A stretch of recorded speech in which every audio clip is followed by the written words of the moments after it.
எல்லாருக்கும் good evening. ஆக்சுவலாக இந்த வீடியோ வந்து நாளைக்கு பண்ணலான்னு தான் பிளான் இருந்தது. எல்லாருமே வந்து நாளைக்கு இந்த வீடியோ வந்து பண்ணணும், அந்த யூடியூபர்ஸ் வந்து இந்த டீசருக்கான ரிவ்யூவை வந்து நாளைக்கு பண்ணணும் அப்படிங்கிற ஒரு இதில் தான் இருந்திருப்பாங்க. பட் அன்ஃபார்ச்சுனேட்டாக அது சில விஷயங்கள், தப்பான விஷயங்கள் நடந்து இன்னைக்கே வந்து பண்ணுற மாதிரி ஆகிடுச்சு. So before going to some negative things, first அந்த டீசரை பார்த்துட்டு அதுக்கப்புறம் அதை ஜஸ்ட் நம்ம ரிவ்யூ பண்ணிவிட்டு தென் அது என்ன நடந்தது அப்படிங்கிறதையும் ஷார்ட்டாக பார்க்கலாம்.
People make places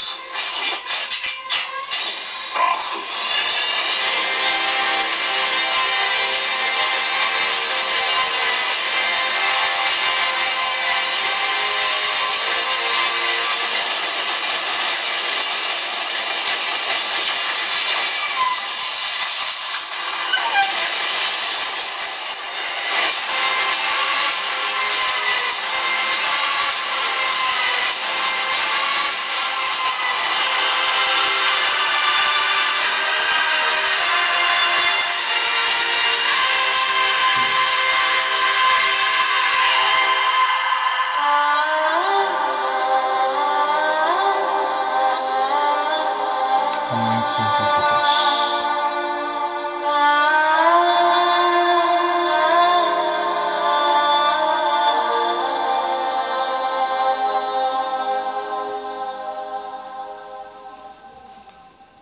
so okay, ஒரு 2 minutes 20 seconds அந்த டீசர். நான் என்ன நினச்சேன்னா, ஆக்சுவலாக தமிழ் தனியாக, கன்னடா தனியாக, தெலுங்கு தனியாக, ஸோ அந்த மாதிரி ரிலீஸ் பண்ணுவாங்கன்னு. But since it is a pan India film, இதை வந்து ஒரு டிஃப்ரெண்ட்டாக இருந்தது. ஒரே டீசரில் வந்து எல்லாத்தையும் மிக்ஸ் பண்ணி, ஸ்டார்டிங் வந்து அந்த சாப்டர் 1ல் இப்படி அந்த அந்த அவங்களோட அம்மா சீன்ஸ், அந்த சீன்ஸ் எல்லாம் கொஞ்சம் இனிஷியலாக கொண்டு வந்து, அப்புறம் அந்த டயலாக் ஸ்டார்டிங்கே பார்த்தீங்கன்னா அந்த powerful people comes from powerful places அப்படிங்கிறத சொல்லி, அடுத்த டயலாக்காக வந்து பார்த்திங்கன்னா பவர்ஃபுல் பீப்புள்ஸ் மேக் பிளேசஸ் அப்படிங்கிற மாதிரி சில டயலாக்ஸ் எல்லாம் கொடுத்துருக்காங்க. ஃபஸ்ட்டு பார்ட்லேயே பார்த்திங்கன்னா கேரக்டரைசேஷன்ஸ் எல்லாம் நிறையா இருந்தது. அதே மாதிரி செகண்ட் சாப்டர்லையும் பார்த்திங்கன்னா அதே மாதிரி இந்த ஹியூஜ் க்ரௌடு, அதே மாதிரி அவங்க அந்த ஹீரோயினையும் பார்த்திங்கன்னா ஒரு பெரிய கேரக்டராக யூஸ் பண்ணியிருப்பாங்க போல். அதில் ஒரு ஷாட்டும் கூட வந்திருக்கு. ஃபைனல் டச்சில் பார்க்கும்போது பார்த்திங்கன்னா இவர் ஜஸ்ட் அந்த கன் ஃபயர் பண்ணுற அப்படி, அந்த ஃபஸ்ட் பார்ட்டில் வந்து பார்த்திங்கன்னா அந்த ஸ்டாச்சு பில்டப் பண்ணும்போது பார்த்திங்கன்னா அந்த கன் அசம்பிளி பண்ணுற ஒரு சீக்வன்ஸ் வரும். ஒரு சூட்கேஸில் இருந்து அந்த இது எடுப்பாங்க. ஸோ அந்த மாதிரி வச்சுருக்கேன். அதே மாதிரி இதில் வந்து இவர் அந்த யாஷ் அவர் வந்து பார்த்திங்கன்னா அந்த கன்னை அசம்பிள் பண்ணி ஷூட் பண்ணுற மாதிரி ஒரு சீக்வன்ஸ். ப்ளஸ் அது ரொம்ப ஷூட் பண்ணனால அது ஹீட் ஆகி அதில் வந்து அந்த சிகரெட்டை வந்து அவர் ஜஸ்ட்டு பற்ற வச்சுட்டு வர மாதிரி அந்த சீக்வன்ஸ் பண்ணியிருக்காங்க.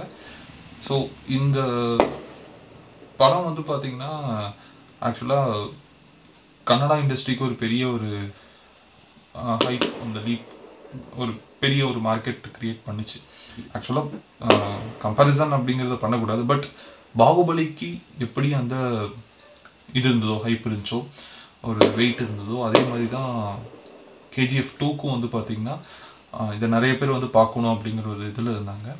ஸோ அந்த இதுக்கு தான் அந்த டீசரையும் ரிலீஸ் பண்ணுற அந்த டைம் அவங்க டிஸ்கஸ் பண்ணி 8th of January 10:18 காலையில் வந்து ரிலீஸ் பண்ணணும்னு இருந்தாங்க.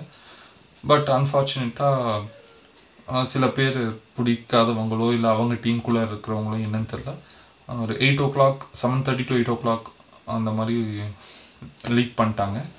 ஸோ நீங்கள் அந்த யாஷ் அவரோட ட்விட்டர் பேஜில் பார்த்தீங்கன்னா அவர் ஒரு ஸ்டேட்மெண்ட் கொடுத்துருப்பாரு, இந்த மாதிரி சில பேர்னால இந்த லீக் ஆயிடுச்சு, ஸோ அவங்களுக்கு என்ன ஃபன் எது தேவைப்படுதுன்னு தெரில, ஸோ அதனால் இப்போ நாங்கள் வந்து உடனடியாக அதை ரிலீஸ் பண்ணணும் ஒரு சுச்சுவேஷன். பட் இந்த டீசரை அவங்க ரிலீஸ் பண்ணி இந்த டீசரை பார்க்கும்போது ஒரு கான்ஃபிடென்ஸ் இருக்குது அவங்களுக்கு வந்து அந்த டீமுக்கே பார்த்திங்கன்னா ஒரு பெரிய கான்ஃபிடென்ட் இருக்குது. ஏன்னா அவங்க க்ரியேஷன் வந்து அவுட்புட் வந்து எனக்கு தெரிஞ்சு அந்த Chapter 1 தாண்டி Chapter 2 பேசுகிற விஷயம் வந்து இன்னும் பெருசாக வந்து ரீச் ஆகும். Chapter 1 அந்த சென்டிமெண்ட் சீன்ஸ் அந்த விஷயங்களும் பார்த்திங்கன்னா அந்த பாட்டும் வந்து பார்த்திங்கன்னா இதுலேயும் நிறையா இன்வால்வ் ஆகிருக்கும். ஸோ நான் என்ன நினச்சேன்னா டீசர் ஜஸ்ட் ஒரு 40 to 40 seconds இல்லைனா ஒரு 1 minute அந்த மாதிரி தான் கட்ஸ் இருக்கும்னு நான் நினச்சேன். பட் அந்த 2 minutes வந்து பார்த்திங்கன்னா யாருக்கும் எதுவுமே தெரியக்கூடாது, ஜஸ்ட் அந்த ஹை லெவலில் மட்டும் காமிச்சிட்டு, சொல்லப்போனால் உங்களுக்கு ஃபஸ்ட் பார்ட்லேயே பார்த்திங்கன்னா அந்த கேமரா ஒர்க்ஸ் எல்லாம் பயங்கரமாக இருக்கும். குறிப்பாக சொல்லப்போனால் பேக்ரவுண்ட் மியூசிக். ஸோ அதை வந்து பார்த்திங்கன்னா Chapter 2 அந்த டீசர்லையும் கொண்டு வந்து காமிச்சிருக்காங்க. ஸோ இந்த டீசர் இந்த மாதிரி ஒரு சுச்சுவேஷனில் பார்க்கணுன்னு யாருமே எதிர்பார்க்க மாட்டாங்க. பட் இந்த டைம் வந்தாலும் இதோட ரீச் வந்து இன்னும் பெரிய லெவலில் போகும்.